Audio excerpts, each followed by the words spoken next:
how you format and lay out the content of your resume is just as important as the actual content, because it has to be easy for someone to quickly scan over and pick out the most important pieces of information.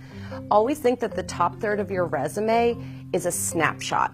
It should be everything they really need to know about you in terms of what type of job are you targeting and why are you qualified for that type of job. It should sum up what they really need to know about you and give you teasers for the rest of the resume so that they actually want to read the rest. They want to know. I'd go out on a limb and say objective's the dirty word in resume writing. You don't want that on your resume. Why? Because it's the most vague thing in the entire world. It doesn't tell the recruiter really anything about you, and it's all about what you want, not necessarily what you can provide to the employer.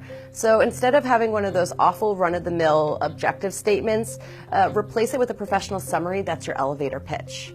What are you great at and passionate about, and why are you qualified to pursue that type of role? That's what you want to capture there.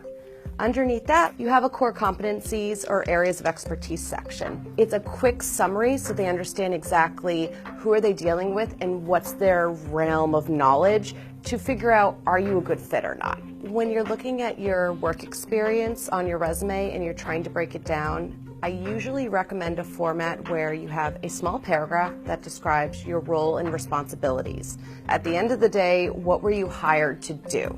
And then underneath that, you use bullets. And the bullet points are a great technique to draw the eye to your bragging points. Always think bullet points equal bragging points. And when you're talking about those bullets, you want to use action verbs. If you are fresh out of school, if you are entry level, you get 1 page of real estate.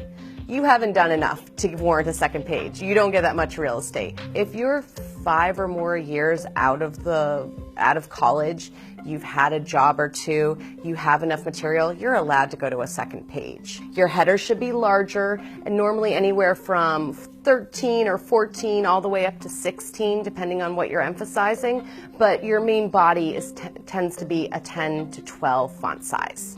I recommend going as low as ½ an inch all the way around, but definitely don't go any lower than that.